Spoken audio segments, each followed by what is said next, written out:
예, 여러분, 우리 오늘은 볼프하르트 판넨베르크의 신학에 대해서 한번 좀 생각해 보려고 합니다.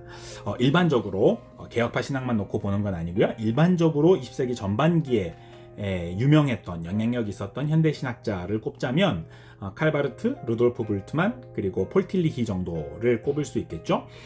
인간의 이성 중심적인 자유주의 신학을 다시 하나님의 초월적인 계시 중심의 신학으로 되돌렸던 칼바르트, 또 인간의 실존 속에서 캐리그마를 통하여서 받아들여지는 이 그리스도를 강조했던 루돌프 불트만, 또 존재 비존재라는 그런 이분법적인 규정을 넘어서서 궁극적이고 또 규범적인 계시로서의 그리스도를 제시했던 폴 틸리히 같은 경우에 20세기 전반기에 나타나서 신학의 담론의 한 획을 그었던 인물이죠.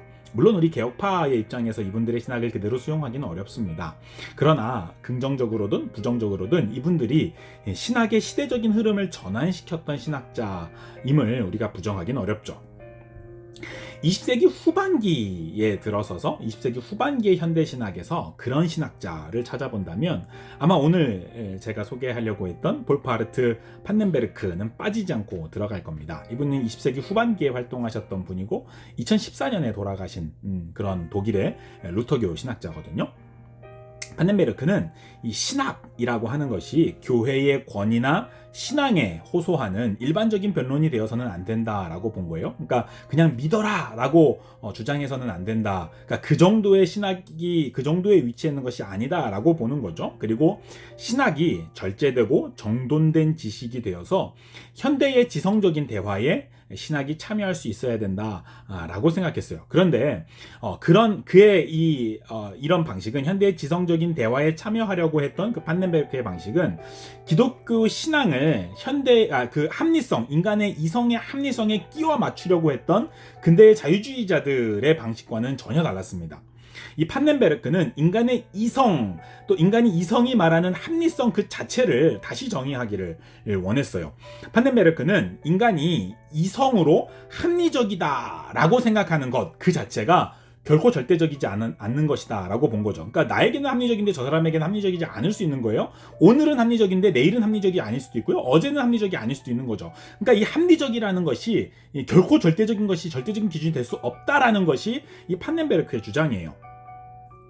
합리성 자체도 굉장히 잠정적인 것이다 라는 거죠. 그러니까 현대적인 이성주의자들이 자신들이 정해놓은 특정한 정의의 합리성만을 합리적이라고 부르는 것을 거부해야 된다라는 거죠. 그리고 증거가 있는 모든 실제에 대해서 우리는 충분히 개방적으로 받아들여야 된다라는 거예요. 그러니까 이성주의자들은 모든 것이 다 들어맞는 기계적인 세계관 속에서 합리성을 말하고 있는데, 사실 세계는 현대 과학으로도 또 인간의 이성으로 도무지 이해할 수 없는 일들이 너무 많이 일어나고 있잖아요. 사실 그런 것도 우리가 다 알지도 못하고요. 다 발견하지도 못했습니다. 그렇기 때문에 이성주의자들의 그 합리성을 절대화하고 그것으로 기독교 신앙을 비합리적이다라고 비판하는 것은 결코 바람직하지 않다라는 것이 판넨베르크의 주장이에요. 그러니까 예를 들어서 예수님의 부활에 대해서 이성주의자들은 그것은 결코 합리적이지도 않고 과학적이지도 않다라고 부정하는데요.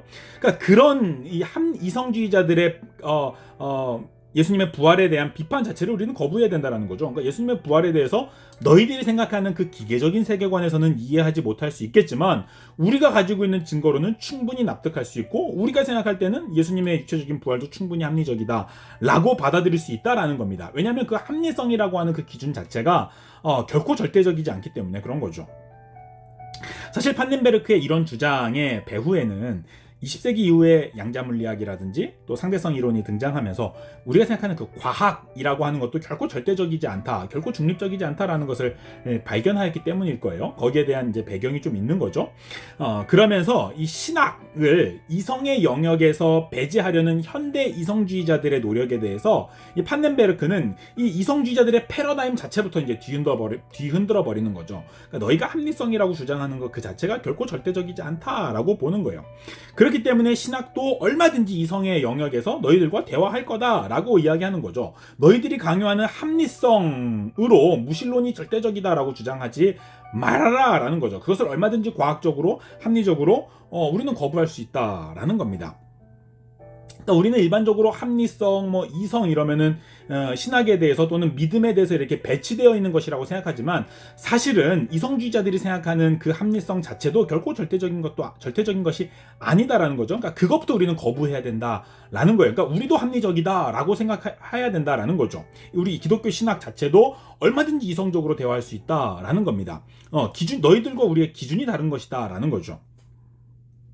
그러니까 그저 이 현대 학문이 신학을 비과학적이다라고 이렇게 몰아낼 때 판넨베르크는 그런 시도에 맞서서 현대과학 너희들도 사실 하나의 믿음을 가지고 있는 거야 라고 주장하는 거죠. 그러면서 이제 기독교 신앙도 현대 지성의 대화 속에서 진리를 선포할 수 있고 말할 수 있다라는 겁니다. 그러면서 이제 신학이 대학 안에서도 인간의 존엄성과 자유를 위한 공적 역할을 다시 회복해야 된다라는 것이 판넨베르크의 주장이었어요. 그러니까 20세기 이후에 신학은 마치 비합리적인 것처럼 또 대학에서 다 몰아내야 되는 것처럼 이렇게 여겨지고 있을 때 판넨베르크는 그것을 정면으로 거부하는 거죠.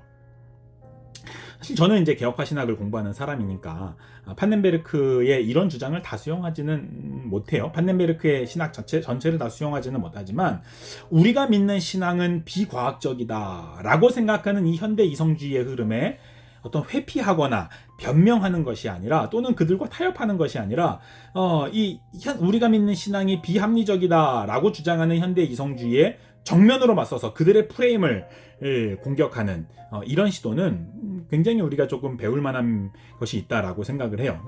이런 그들의 이 판넨베르크의 신학을 보면서 저는 헤르만 바빙크도 좀 생각이 나더라고요. 자유주의 신학교 한복판에 들어가서 개혁파 신학을 이렇게 설명하고 그 신학을 이렇게 내세웠던 그 헤르만 바빙크도 생각이 났고요. 또 한편으로는 21세기 이후에 무신론 철학자이면서도 또 스스로 이제 그 세상을 바라보며 종교의 중요성을 인식하고 종교의 역할과 종교와의 대화를 추구하였던 하버마스도 좀 생각이 났어요. 그러니까 이런 흐름이 지금 현재 이 전 세계의 사상계의 흐름이라는 것은 분명한 것 같아요. 우리가 이 흐름에서 우리의 신학이 어떻게 돼야 되는지 하나님의 말씀을 가지고 우리는 여기에서 어떻게 살아가야 하는지에 대해서 좀 생각해 볼 필요는 있는 것 같아요. 좀 계속해서 이 판넨베르크의 신학을 조금 더 살펴보면요. 판넨베르크는 인간의 역사가 신학의 패러다임이다라고 생각을 해요. 그러니까 모든 진리는 역사 안에서 이해해야 된다. 그러니까 보편사의 틀 속에서 이해해야 된다라고 주장을 하죠. 사실 지금까지의 개혁신학, 그러니까 우리가 믿는 이 개혁파 신학은 하나님의 계시인 성경을 중심으로 신학을 전개하잖아요. 그리고 칼바르트의 신정통주의 신학도 초월적인 하나님의 말씀 계시를 강조하는데 판넨베르크는 그런 계시를 넘어서 보편사 전체가 하나님의 계시다라고 바라보는 거죠. 그러니까 하나님이 역사를 통하여서 말씀을 통해서는 직접적으로, 사건을 통해서는 간접적으로 자기 자신을 계시하신다라고 보는 거죠. 그러니까 우리 이 개혁파 신학과는 약간 거리가 있어요. 그러니까 이런 부분 우리가 조금 감안하고 생각을 해야 되는 거죠. 판넨베르크는 역사가 기독교 신앙의 이 포괄적인 지평이다라고 바라봐요. 그러니까 모든 신학적인 질문과 대답들이 이 역사의 틀 안에서 우리는 이해하고 의미를 갖는다라고 보는 거죠. 하나님에 대한 모든 이해들이 사실은 하나의 거대한 내적인 통일성을 가지고 있는 인류의 보편사 안에 있다라는 겁니다. 이 점에서 사실 판넨베르크는 불트만과 바르트를 다 비판을 하는 거예요. 사실 판넨베르크가 이 보편사를 강조할 때는 불트만을 비판하고 바르트를 비판하기 위해서 나오는 거죠. 사실 불트만은 개인의 실존의 역사를 강조하거든요. 그러니까 개인을 강조하는 거예요. 개인이 실존 안에서 이 내면에서의 깨달음, 내면에서 그 캐리그마를 통하여서 하나님을 깨닫는 거, 이것을 되게 굉장히 강조하거든요. 그런데 그렇게 해버리면 하나님의 계시가 역사 속에서는 무의미해지잖아요. 그러니까 우리 삶 속에서는 의미가 있는데 역사 속에서는 그럼 뭐냐라는 문제가 발생하는 거죠. 그러니까 판넨베르크는 하나님의 구원이 인류 역사 전체, 이 역사 보편사 속에서 구현이 된다라고 말하면서 이 불트만의 문제를 극복을 하는 겁니다. 또한 이 판넨베르크는 칼바르트의 문제도 극복을 하거든요. 그러니까 칼바르트를 비롯해서 이제 오스카 쿨만까지도 보면 이 보편사 속에서 구속사와 성유신의 역사를 이렇게 따로 떼어내서 강조하잖아요. 그러니까 보편사는 보편사대로 있고 그것과는 이제 그 안에 전혀 다른 역사, 구속사가 존재한다라는 거죠. 그러니까 이러면서 구속사와 보편사가 이원론으로 이렇게 빠지는 거예요. 그러니까 그러면 구속사가 없는 보편사는 무슨 의미가 있냐라는 문제가 벌어지는 거죠. 그러니까 이런 점을 판넨베르크는 극복을 하면서 보편사 전체 그러니까 구속사와 보편사가 구분되지 않고 보편사 전체에서 하나님께서는 자신을 드러내신다라고 보는 거예요. 그러니까 판넨베르크는 하나님의 주권을 굉장히 강조하거든요. 그러면서 인류 보편사 전체가 하나님의 통치 영역이다라고 주장을 하는 거죠. 그러니까 다시 말하면 이 판넨베르크는 불투만처럼 하나님의 역사를 개인의 역사 안으로 축소시키는 것도 비판하고요. 칼바르트처럼 하나님의 그 구속사를 이렇게 보편사와 상관이 없는 하나님의 초역사로 환원시키는 것도 비판을 합니다. 그런 의미에서 그의 신학은 기독교 신앙의 모든 진리를 이 보편사의 틀 속에서 이해하려고 했던 보편사적인 해석학이라고 볼 수 있습니다. 그러니까 구속사가 보편사 속에 특별한 개토가 되어서는 안 된다라고 본 것이 이 판넨베르크죠. 판넨베르크는 이 하나님의 역사, 이 보편사를 계시로 생각하잖아요. 그런 의미에서 계시를 우리가 어떻게 받아들일 수 있느냐에 대한 계시 수납에 대해서도 조금 다른 이해를 가지고 있거든요. 그러니까 거기에 대해서 칼바르트를 굉장히 비판하는데 칼바르트는 하나님의 계시가 믿음으로만 인식된다라고 보았어요. 그러니까 바르트가 생각할 때는 인간이 믿음이 있어야지 그 믿음으로 하나님의 계시를 계시답게 이렇게 받아들일 수 있다라고 본 거예요. 그러니까 그렇게 보면 인간에게 믿음이 없으면 계시가 되지 않는 거잖아요. 그러니까 이 점에서 판넨베르크는 바르트를 비판하는 거예요. 그렇게 되면 하나님의 계시가 인간의 믿음 여부에 의존하게 된다라는 거죠. 그러면서 이제 그는 하나님의 계시는 인간의 믿음 여부와 상관이 없이 그냥 그 계시 그 자체로 존재한다라고 보는 거예요. 그러니까 판넨베르크에 있어서 계시는 이제 말씀을 넘어서서 말씀뿐만 아니라 말씀을 넘어서서 역사였잖아요. 그러니까 하나님의 계신 역사는 인간이 믿음이 있든지 없든지 상관이 없이 모든 인간의 눈앞에 있고 모든 인간은 그것을 다 인식할 수 있다라는 거죠. 그것을 받아들이느냐 안 받아들이느냐의 문제는 이제 믿음에 달려 있을 수 있지만 계시는 그냥 하나님의 계시는 그 인간의 믿음과 상관없이 그냥 계시는 계시다라는 거예요. 그러니까 계시를 계시되게 하는 것은 인간의 믿음이 아니라 역사 속에 하나님께서 자기 자신을 드러내신 그 계시 사건 그 자체다라는 것이 판넨베르크의 생각이고요. 그 계시 사건이 사실을 전하는 그 사건을 전하는 언어를 통해서 우리에게 전달이 된다, 힘을 갖는다라고 보는 거죠. 판넨베르크는 하나님에 대한 이해가 굉장히 독특해요. 이 점에서 사실 우리와 많이 다를 수 있는데요. 판넨베르크는 하나님을 모든 것을 결정하는 힘이다 라고 봅니다. 그러니까 모든 역사적인 사건들이 이 모든 것을 결정하시는 힘이신 하나님, 그러니까 하나님은 모든 것을 결정하시는 힘이거든요. 그러니까 그 하나님에 의해서 모든 역사적인 사건이 결정된다 라고 보는 거예요. 그러니까 그렇기 때문에 보편사가 하나님의 계시의 통로가 되는 거죠. 그러니까 우리 삶 속에서 또 인류 역사 속에서 일어나는 모든 것은 다 하나님께서 결정하신 것이기 때문에 우리는 그 보편사를 통해서 하나님을 이해할 수 있다. 그러니까 그것이 하나님의 계시다 라고 보는 겁니다. 그렇기 때문에 보편사가 신학의 지평이 되는 거죠. 하나님은 역사의 원천이시기 때문에 그렇죠. 사실 좀 그럴듯하게 들릴 수는 있지만 사실 우리가 이해하는 이해와는 좀 차이가 있어요. 그리고 성경이 말씀하는 하나님과도 좀 차이가 있는 것처럼 보이고요. 나중에 이 부분은 좀 다시 제가 설명을 해보겠습니다. 판넨베르크는 인류 역사 속에서 하나님께서 약속하신 하나님 나라가 성취된다. 그러니까 하나님께서 모든 것을 결정하는 힘으로써 이 땅 가운데 하나님 나라를 성취하고 계신다라고 바라본 거예요. 사실 이것은 굉장히 헤겔적인 역사 이해거든요. 그러니까 우리가 여기서 헤겔을 생각할 수밖에 없어요. 그러니까 헤겔은 이 세계사라는 것이 절대정신이라고 하는 것이 자기 활동을 통해서 인류의 자유를 완성시키는 것을 이 세계사라고 바라보거든요. 그러니까 세계사 안에 절대정신이라는 것이 있어서 그 절대정신이라는 것이 세계사를 끌고 가면서 인류의 자유를 완성시킨다라고 본 것이 헤겔이에요. 이 헤겔이 말했던 그 절대정신을 하나님으로 바라볼 수도 있지만 또 이제 헤겔 좌파 쪽에서는 그것을 인본주의적으로 이렇게 해석을 하는 거죠. 그래서 막스주의라든지 이제 세속적인 유토피아 사상이 이 헤겔 좌파 쪽에서 나오는 거죠.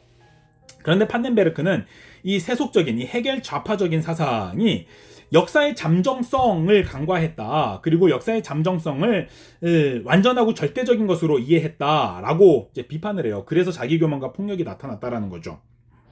그러니까 막스주의 사상이 대표적인 것인데요. 그러니까 인류의 절대 정신이 지금 인류를 이렇게 끌고 가고 있다.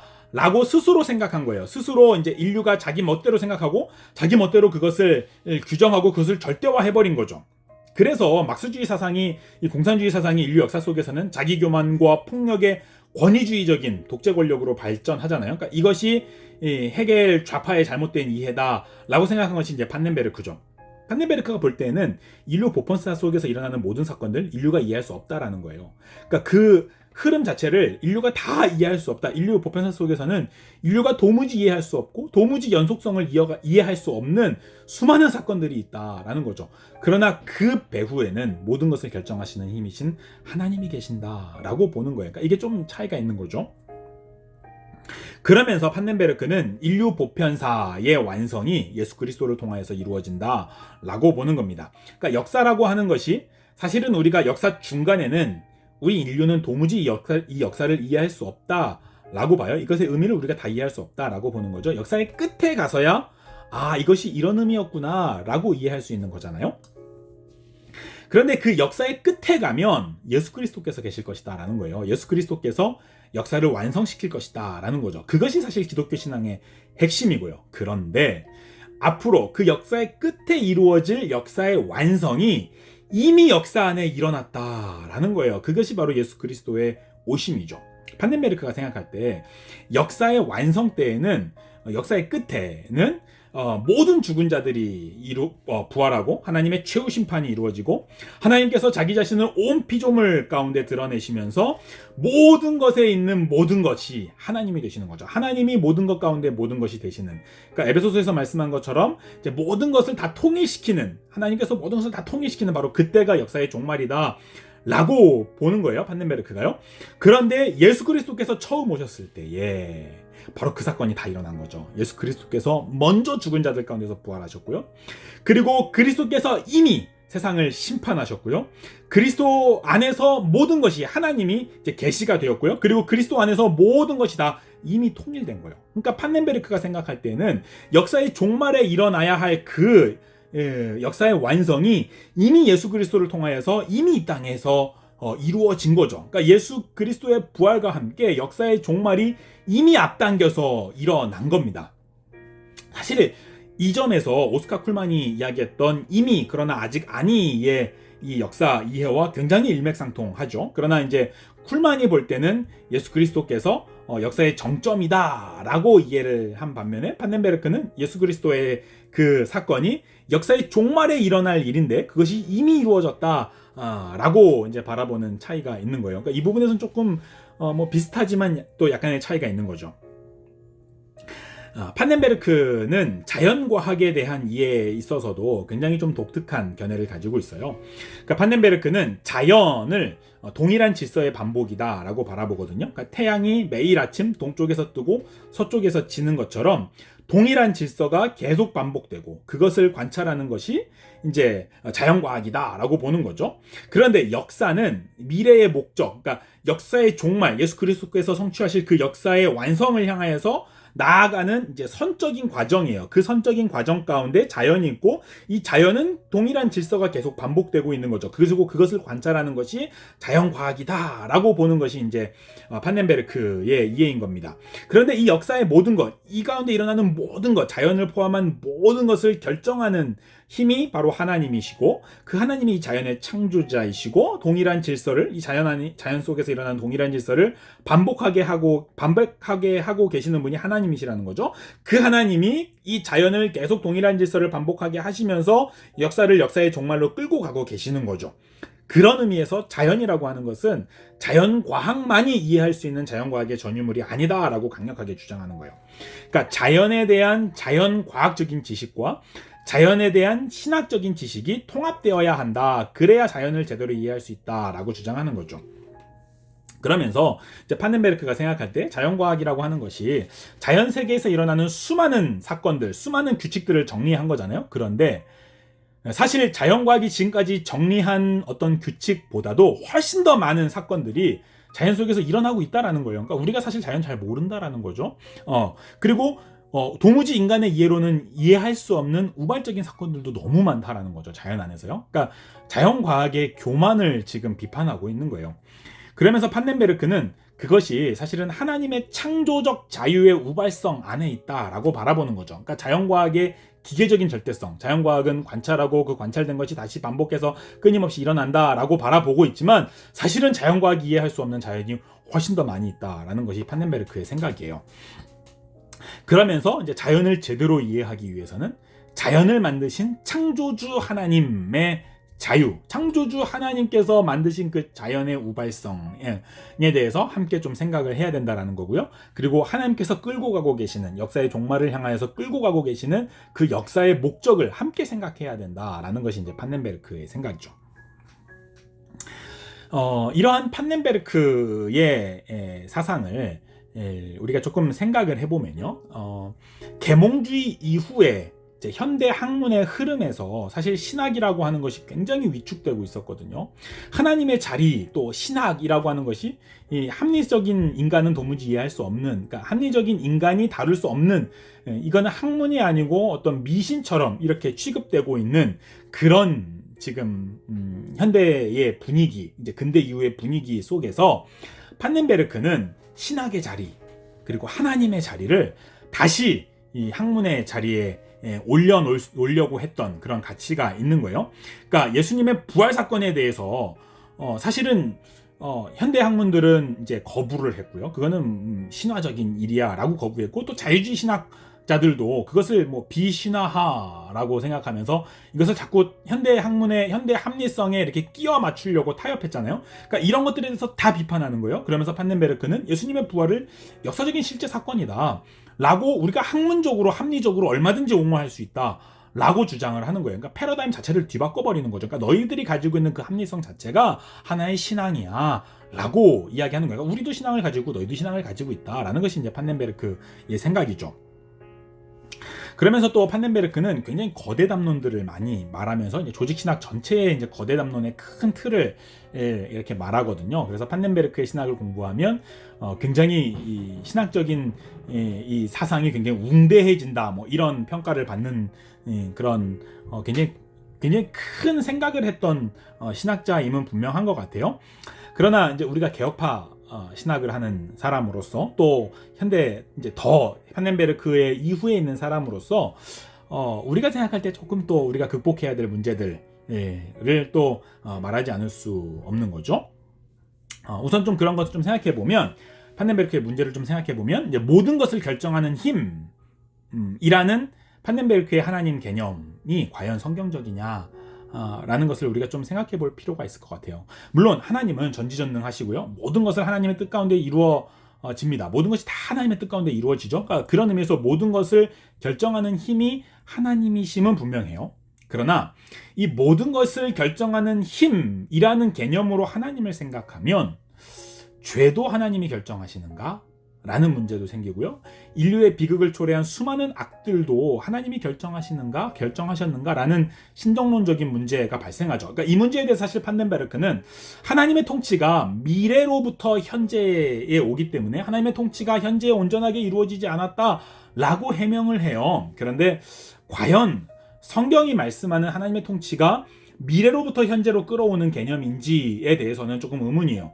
그러니까 모든 것을 결정하는 힘이신 하나님은 분명하지만 하나님을 그것으로만 이해한다면 성경이 가르치는 인격적인 하나님, 우리 아버지 하나님과는 조금 거리가 있는 것이 아닌가라고 생각을 하고요. 또 판넨베르크는 보편사라는 것을 강조하잖아요. 인류 전체의 보편사라는 것을 강조하는데, 인류의 보편사라는 것이 과연 있을까요? 우리는 보편사라는 개념을 생각할 수는 있지만 과연 보편사라는 것이 있는지 의문이에요. 굉장히 추상적인 개념에 불과하잖아요.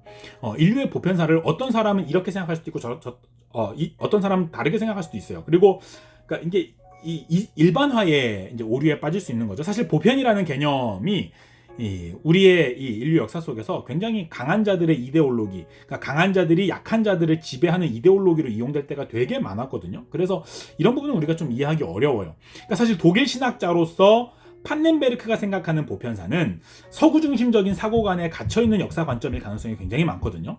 그러니까 우리가 생각하는, 우리 동양인이 생각하는 보편사와 서양인이 생각하는 인류 보편사는 좀 다를 수 있잖아요. 그러니까 그런 의미에서 과연 인류의 보편사가 있느냐 라는 문제를 제기할 수 있는 거죠. 또 판넨베르크의 이제 가장 큰 문제, 우리가 개혁파 신학의 입장에서 볼 때 가장 큰 문제로 볼 수 있는 것은 하나님의 계시를 성경이 아니라 역사로 바라본다라는 거예요. 그러니까 물론 성경도 하나님의 계시로 바라보지만 성경을 넘어서서, 말씀을 넘어서서 역사로 이해하는 거죠. 그러니까 역사 속에서 하나님이 간접적인 계시로 분명히 드러날 수는 있지만 과연 성경이 없이, 성경의 조명이 없이, 그러니까 성경이 중심이 되고 성경이 위에 놓이지 않은 상태에서 하나님의 구원이 역사 속에서 온전하게 드러나며 하나님 자신이 온전하게 계시될 수 있는가라는 것이 의문인 거죠. 그리고 성경이 그렇게 가르치지 않으니까요. 그러니까 성경으로 역사를 해석해야 되는데 역사로 성경을 재해석하는 문제가 발생할 수 있다라는 겁니다. 그러니까 성경을 하나님의 영감된 계시로 받아들이지 않는 거죠. 그리고 성경을 역사를 통해서 재해석해야 되는 하나의 텍스트로 바라보게 하는 문제가 되는 거죠. 근데 만약에 그렇게 될 경우에 우리가 믿는 이 기독교 신앙의 교리, 그러니까 삼위일체 하나님, 우리의 구원의 교리, 예수님의 대속의 교리를 어떤 권위로 받아들일 수 있느냐라는 문제가 생기는 거예요. 그러니까 우리는 성경이 말씀하셨기 때문에, 그 성경은 하나님의 말씀이기 때문에 우리는 그것을 믿지만 역사에 대한 이해는 다 다르잖아요. 역사에 대한 해석도 다 다르고요. 그러니까 이 부분에 대해서 좀 문제가 발생하는 거죠. 그러니까 하나님의 계신 성경을 최우선의 권위로 놓지 않으면 발생하는 문제가 굉장히 많은 거예요. 그러니까 그 점에서 우리는 판넨베르크의 신학을 가장 크게 비판할 수밖에 없는 거죠. 또 판넨베르크에 있어서 성령론이 가장 큰 문제라고 많은 분들이 말씀하는데요. 그러니까 루터나 칼빈이나 이제 칼바르트까지도요. 전통적인 개신교 신학에서는 이제 성경의 권위가 성령의 내적 증언, 그러니까 성령님이 그것을 하나님의 말씀으로 증언한다, 보증이 된다라고 믿는데요. 근데 판넨베르크는 이제 그렇게 바라보지 않는 거예요. 그러니까 성경의 사실성, 그 권위에 대한 질문을 성령의 호소에서, 그러니까 성령님께 기대서 해결하려고 하지 마라. 그러니까 그 사실성, 합리적으로, 이성적으로 한번 다시 한번 찾아봐라. 인간의 이성으로 그것을 사실로 확인하고 받아들여라. 그러니까 물론 이제 여기서 말하는 인간의 이성이라고 하는 것은 현대 합리주의자들이 말하는 그 이성은 아니지만 어찌됐든 이제 인간의 이성으로 그것을 확인해라라고 하는 거죠. 그런데 사실 이것은 성령님의 역할에 대해서 굉장히 축소하고, 사실 성경이 가르치는 것과는 조금 상반되는 문제가 있는 것 같아요. 또 판넨베르크는 이 성령님을 자기장이나 중력장과 같은 어떤 물리적인 에너지로 비유하는데, 이것도 사실 굉장히 성령님에 대해서 심각하게 왜곡하는 문제가 될 수 있다라고 생각합니다. 어찌됐든 이 판넨베르크의 신학은 우리 개혁파 신학의 입장에서는 받아들이기가 좀 어렵고요. 또 비판할 점이 굉장히 많이 있다라고 생각합니다. 그럼에도 불구하고 이제 세속화되어가는 이 현대 사회 속에서 하나님에 대해서는 비합리적이라고 공격하는 그 현대 학문, 현대 이성주의자들의 그런 공격에 대해서 정면으로 대항하면서 그들의 패러다임 자체를 뒤흔들어 버리면서 하나님을 외치면서, 또 역사를 통해서 드러나시는 하나님을 이렇게 말하려고 했던 판넨베르크의 신학은 또 그 나름대로 또 일정 부분 가치가 있다라고 생각을 해요. 제가 이제 판넨베르크에 대해서 로저 올슨이라든지 로저 올슨의 현대신학이란 무엇인가, 또 김균진 교수님의 책, 또 알리스터 맥그라스의 책을 참고하면서 한번 제 나름대로 이해한 것을 정리했는데요. 사실 저도 판넨베르크 잘 모릅니다. 저도 이제 현대신학에 대해서 조금 공부를 해가면서 이제 배워가고 있고, 또 많은 또 허점이 있을 거예요. 잘못된 부분이 있을 수도 있습니다. 그런 부분들이 있으면요, 좀 가르쳐 주시면 좋을 것 같고요. 또 어떤 분들에게 좀 도움이 될 수 있으면 좋을 것 같습니다. 고맙습니다, 여러분.